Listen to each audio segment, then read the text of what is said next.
Welcome to WakeGOV TV. I'm Sarah Williamson-Baker from the Wake County Public Affairs Office. We have several topics lined up for you today. We'll be talking about making an emergency kit and how the community is preparing for emergencies. Plus, we'll be talking about National Nutrition Month and summer programs at Wake County Parks. But first, we're joined by Ms. Laura Riddick, the Wake County Register of Deeds. Your office provides a wide variety of services. Thank you so much for taking the time to be here. Thank you, Sarah, for having me here today. First, for those folks in our community that aren't exactly aware of what you all do, can you explain your office to us a little bit? The Register of Deeds office provides numerous services to the public, and at some point in all of our lives, we all have the occasion to use the registry. We record birth and death records, we issue marriage licenses and notary oaths, and we record all real estate transactions in the County of Wake, including all mortgage payoffs, maps, agreements. So most of our customers tend to be members of the legal community, paralegals and attorneys and surveyors. Your staff is in the process of redacting documents online that go back about 26 years, I believe you said, to the 1950s. Can you tell us why this is being done and why this is so important? Yes. Years ago, registers of deeds did not have the authority to undertake a redaction project to remove sensitive information from their internet database. And that changed in 2009 when the General Assembly enacted GS 132-110, which now gives registers of deeds the ability to undertake the project on their own without the consent or permission of a customer. So in the past 2 years, we've redacted over 27 years worth of data, and that amounts to over 60,000 documents that we have removed Social Security numbers from and driver's license numbers from. And we plan to work up to 2009 and then work steadily back to 1935, which was the origination of the Social Security Administration. Wow, what a huge undertaking. It's been a big undertaking, but the staff has done a wonderful job. It's a project that we're doing in-house because I really do believe the margin of error is much less when the staff they're familiar with these records and they know exactly what to look for and where to look for them in the body of the document. There's also been several improvements since you became the register here in Wake County. Can you tell us about those? Well, I think the accomplishment that we're most proud of is the ability, the undertaking of digitizing all of our documents back to 1785. So we have all of our documents online in the registry, and our oldest document that was recorded in Wake County is from July 7th of 1785, and it's an indenture agreement. So our customers can search 24/7 and look at the entire registry database. With the continued use of online services, smartphones, tablets, all of those devices, how is your office working to help serve customers in those ways? We offer many services remotely and online, which I think is great because we should be delivering the very best service to the citizens of Wake County that we can. Our customers can fill out their marriage application online, so when they arrive at our office, the form is already completed and the staff members just need to check their IDs, which substantially reduces their time in our office. We also e-record all of our mortgage satisfactions, which are the documents that people submit when they pay off their mortgage. And our customers have those back within a matter of minutes from the time they're submitted to us. It's a big savings because we do not have to mail the document back to the customer, and the customer also gets it back within minutes. And we also plan later this spring to start e-recording all documents that are recorded in the registry, in addition to an online e-vitals application, so customers will be able to get certified copies of their birth and death records without visiting our office. That'll be very handy for customers. So in just a few months, your office is going to be moving to the new Justice Center that you just mentioned. Can you tell us about that move? Yes, we will be relocating to the new Justice Center, and our office will be closed to the public on June 10th and 11th, which is a Monday and Tuesday, and we will reopen for business on June 12th to give us the opportunity to relocate all of our equipment and our books. And we will also be in a smaller facility as well. We have reduced our square footage by 3,000 square feet, and all of our hard copy deed books will be stored in the existing Wake County Courthouse. And if a customer needs to see the document, then a staff member can go and retrieve it. That's a big change of how you're doing business. Are you looking forward to it? We're very excited about the move. The building is beautiful, the staff is counting down the days, and we're very excited, and so are our customers. Thank you so much for sharing all of that important information. We also want to let our viewers know that next month on WakeGOV TV, we'll be walking through the new Justice Center and talking about all the service changes that are going to be occurring and start giving you some ideas of when those will be happening. But for now, we're going to take a short break, and when we come back, we'll be talking about preparing for emergencies.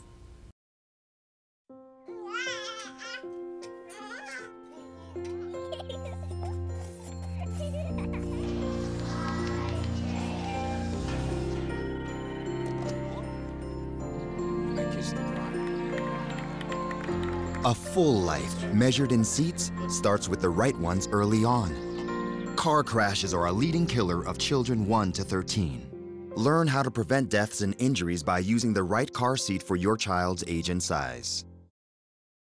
Flash flooding, tornadoes, hurricanes are just a few of the type of emergencies that do occur from time to time here in Wake County. Joining us today is Steve Newton from Wake County Emergency Management. Wake County Emergency Management is prepared to respond to all these types of emergencies, but there are some things that people at home need to know as well. Is that right, Steve? It is. Thank you for having me, Sarah. Do you want to start by telling us about an emergency kit? That's something that we hear about, but why do people need to have one? A family should have an emergency plan, a lot like an insurance policy for their family. They need to be able to decide whether to stay or whether to leave and know what supplies that they need in case they do make that decision. So we have an emergency kit with us today. Can you tell us about that kit and some of the things that go into it? In this particular kit, we've got examples of some of the things you'd want to have in your home emergency kit. This doesn't cover everything, and there are a lot of things that you may need in particular for your home and your family and your pets that we may not show you here today. But some of the most important pieces. First, battery-powered radio. It could be battery-powered, hand-cranked, or even solar-powered. And this allows you to get up-to-date, current, good information from the towns and the county as to what's happened and what you should do to protect yourself and your family. During a disaster, we may ask you to evacuate. Having a map available to you that shows you the route to the shelters, relocation sites is helpful to have.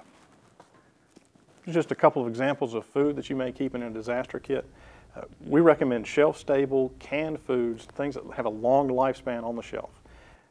You could put these in the kit and just replace them every couple of years. What we recommend doing is actually take things that you already eat and just rotate them through your disaster kit. That way you're not wasting anything.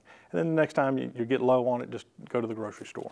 And then the one thing that people often forget when you buy canned foods and you have the potential to not have power is make sure you have a way to open the cans.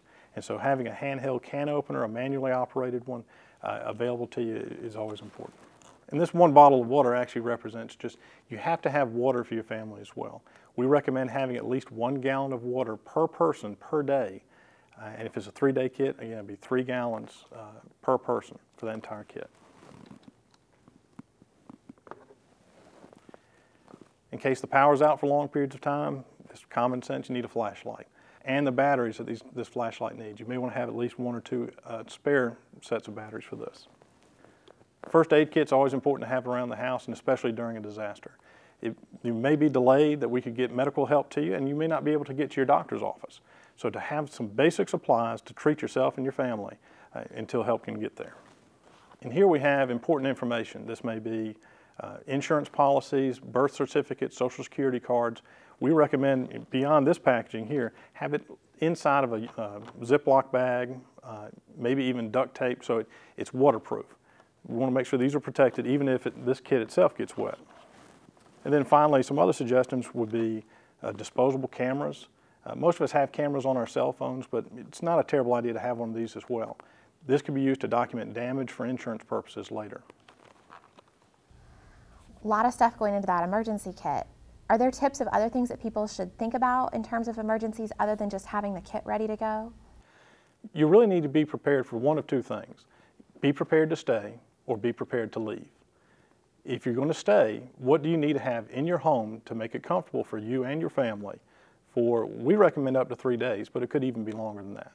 And then have a plan to leave, that in case it does get bad enough and the local officials ask you to leave, then know where the shelter is, know what you need to bring with you, or have a friend or family member that you can go stay with. So when we talk about preparing for emergencies, an important part of many families is the pets. What things should you think about in preparing for a pet in a disaster? You should prepare for your pet a lot like you prepare for your family. They're going to need food, water, if they have medication that they need. If there are supplies that you use to take care of your pet, those need to come with you to the shelter. Not all shelters are designated as what we call pet friendly, which means they can accept pets, but watch the media as far as the radio and television for information as to which shelters can accept pets, and make sure that you go there, you'll register your pet, and then you'll also continue to take care of your pet while you're there at the shelter. Any special advice for people if they're thinking about leaving during an emergency? Really, for me, the most important thing is stay informed. Get your information from reliable sources. There's a lot of information that flies around after a disaster, but information coming from the county, coming from the towns, coming through our normal media outlets is generally the most reliable information that you can receive. Also follow information or follow guidance given to you by local officials, whether it's police officers, fire departments, or the towns. They're there to protect you. We have your best interest in mind, and we ask that you comply. If we do ask you to evacuate, we don't want you to have to, but at some times we don't have a choice but to ask you to do that. Take action now. Have your equipment prepared in case something happens. Now's the time to do it rather than as the rain is falling and the winds are blowing. Thank you for that great information. When we return, we're going to be talking about the county's lead program as well as summer camps for kids.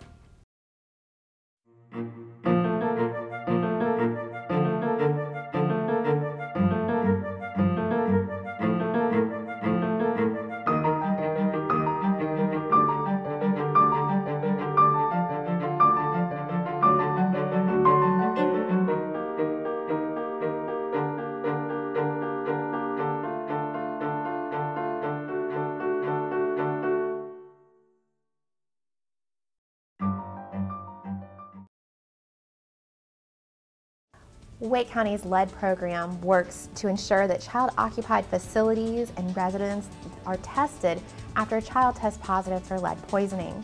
Joining now are Christy Kloss from Wake County Environmental Services and Sue Lynn Ledford, our Community Health Director. Thank you, ladies, for being with us. You're welcome. Thank you for having us. Christy, let's start by talking about lead itself. What is lead? Lead is a heavy metal that is soft and very malleable. They use it a lot in manufacturing. They use it for lead-based paint that's prior to 1978. They use it to help the paint dry quickly, and also it is a good mold and mildew retardant. They used it on exterior of buildings and homes and residences. It's very durable and lasts a long time. How dangerous can lead be if a child is exposed and it goes undetected? It can be a significant issue if it is not detected because it can impact several of the organs in the brain, and fortunately this is a very preventable issue for us, for children with exposure to lead. But it can be significant, and high levels can cause several problems if they're there long term. What are the sources that you all see the most frequently? We find lead most common, in paint in older homes before 78, especially in friction impact areas around doors and window frames where there's peeling shipping paint.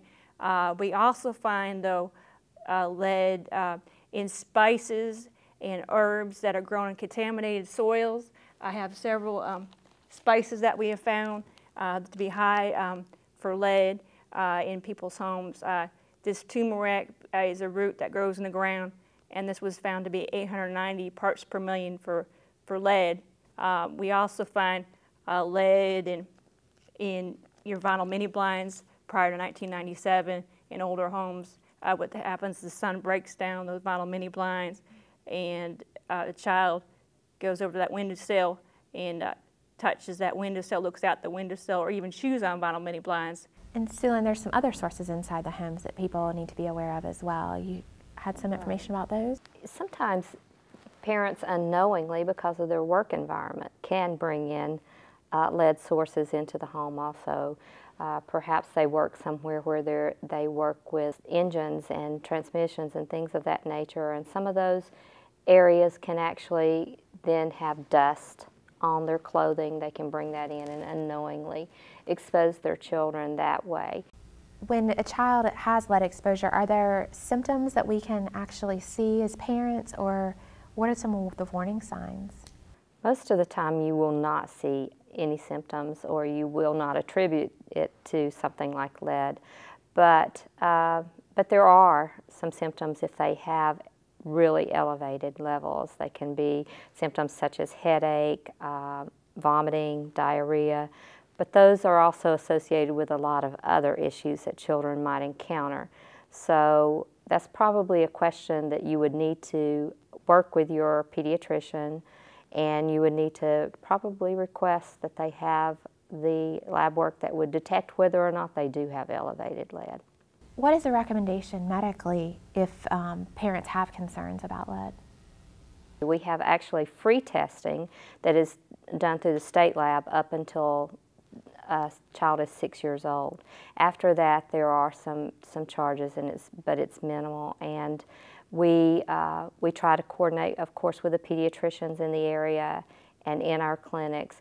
They just need to be monitored for their blood levels. And then, of course, there's some simple solutions. A normal, healthy diet for a child that has vegetables and calcium and the basic nutrients that they need is something that can also help significantly for children if there are risk of lead contamination.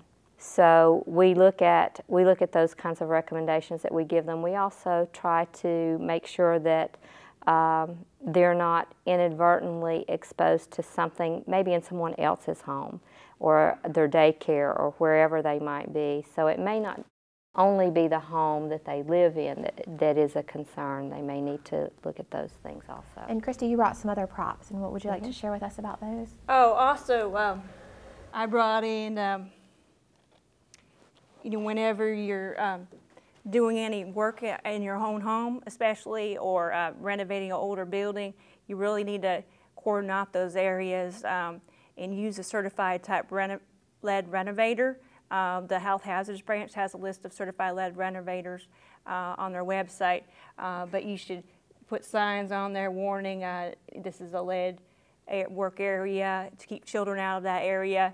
You need to do good specialized cleaning techniques before and after the work is done. Anything else you guys want to add? You're going to always hear from me to wash hands, because if children are outside playing, whatever, touching things before they eat, and consume, food or anything, snacks, whatever, they need to be washing hands. That's true for a lot of reasons, not only lead. We really appreciate all the information about lead. It's an important program out there for especially those families with young children. And when we come back, we'll be talking about National Nutrition Month. Be sure to stay with us.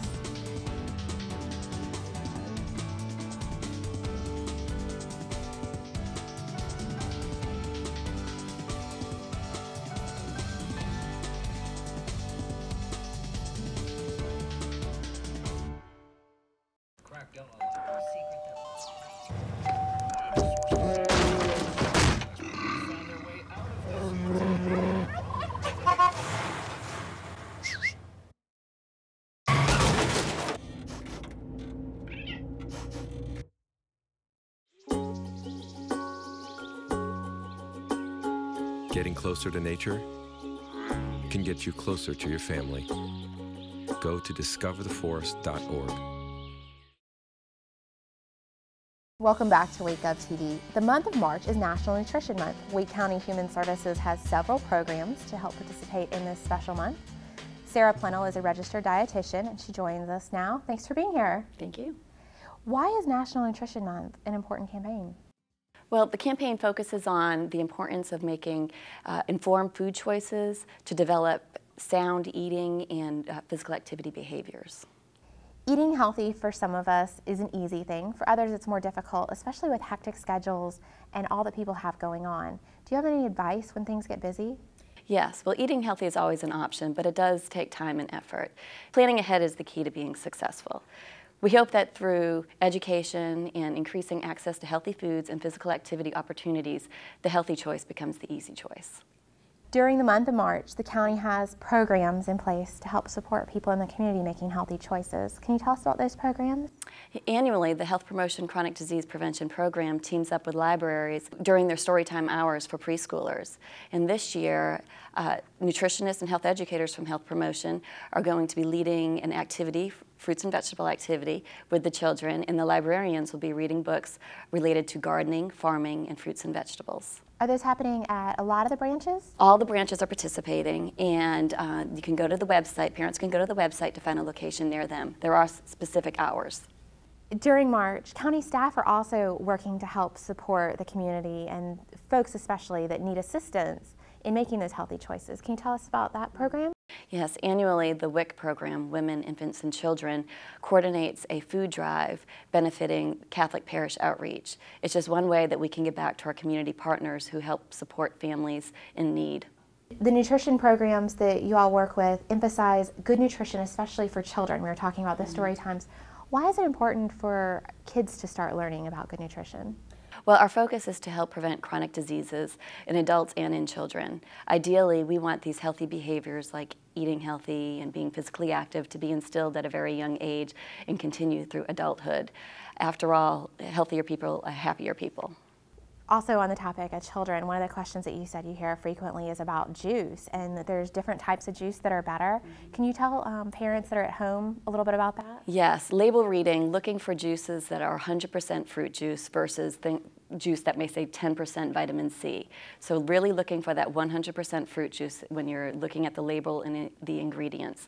Also limiting juice to about 4 ounces a day. If your child likes to drink more than that, maybe doing half water and half juice, because after that, it's just a lot of sugar. And the last question is about getting those workouts in.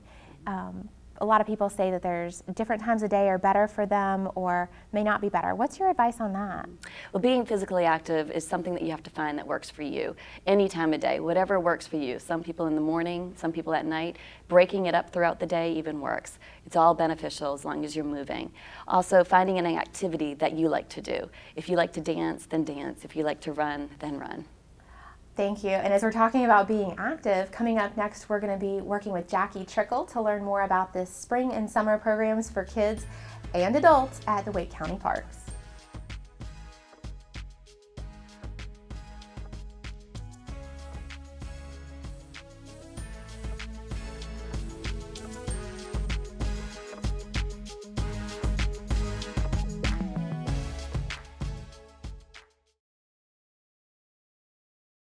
Here we go. We're gonna make some juice. Looks good. You ready to try it? Challenge your kids to be active and eat healthy. It's okay. Okay. I actually took another sip. You saw it? Search We Can for ideas on how to get healthy together.